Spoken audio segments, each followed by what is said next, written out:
Hello and welcome. This video is brought to you by thestreamingadvisor.com, and what we're going to take a look at in this video is Quibi. We're recording my iPad, so you're not going to see my fingers moving things, but understand this is a mobile-only app, tablets and phones only. There is not a TV app, so any movement you see is actually me with my iPad. There's a lot of features on this, including the ability to download things so that you can take content with you. I'm going to show you that screen. See? Follow, download episode, and share, play. So you have your choice as to how you take in the content, whether you're doing it right in the moment or later on. When you launch, it's going to show you commercials, of course, unless you sign up for the $7.99 version that is ad-free. Otherwise, you pay $5.99 for the app and have access to what Quibi hopes is going to be a library of popular short-form content. You might say, what is short form? What that means is, if you notice, all of these things are only a couple of minutes. Their programming is between, say, 5 and 10 minutes. What they're going to do is have content, even dramas, that have 10-minute episodes. How well that's going to work is anybody's guess, but you can see that they've built in a lot of interactivity into this app.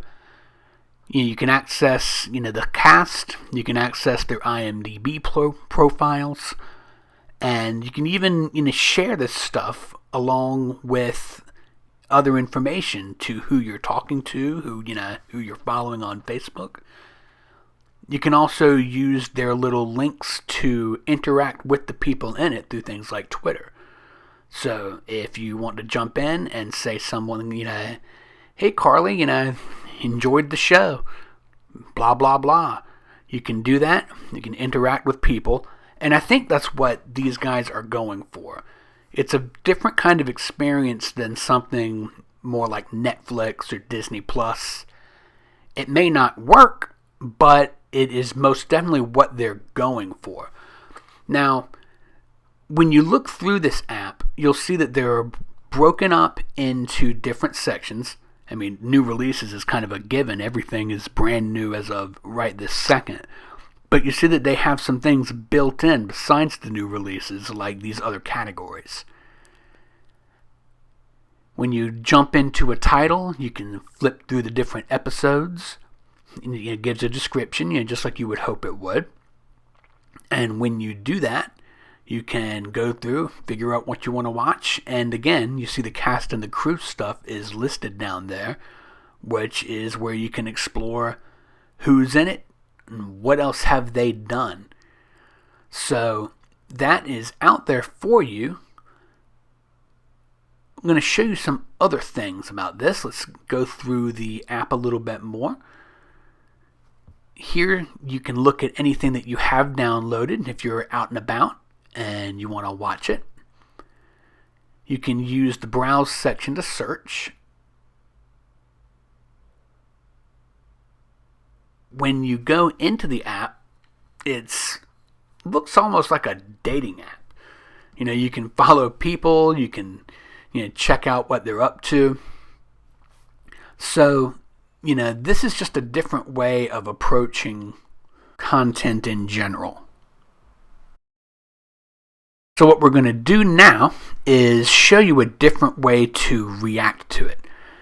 Because Quibi is not exactly the easiest interface to work with, quite possibly the easiest way to interact with it might just be Just Watch. Just Watch is a website and app that you can find on multiple platforms, and it's set up so that you can find streaming content across multiple platforms. So what we're going to do here is show you how you can use it to find things on Quibi.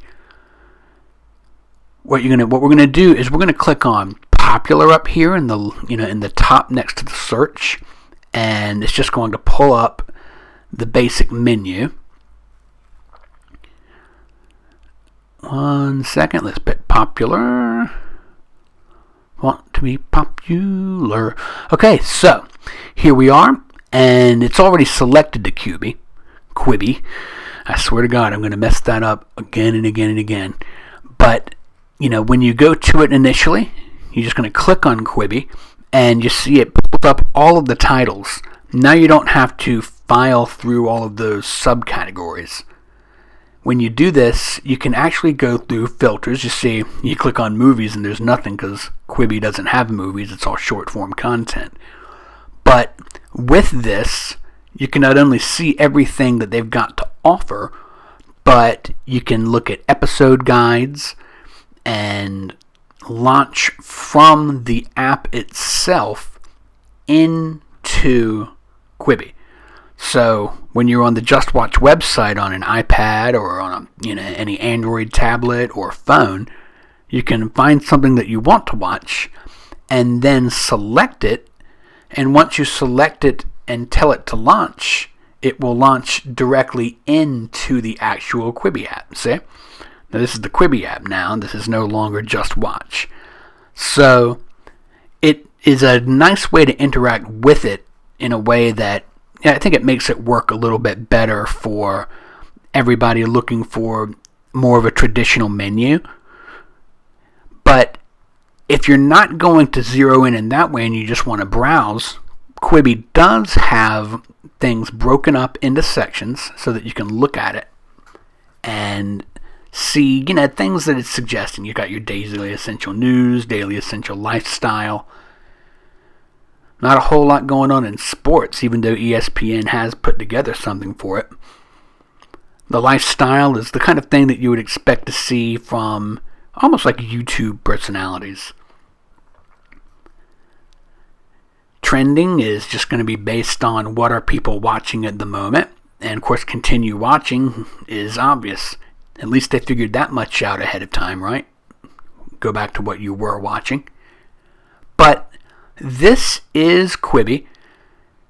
So far, it's off to a decent start. I understand it's the number 3 app on iOS right now, behind TikTok and Zoom.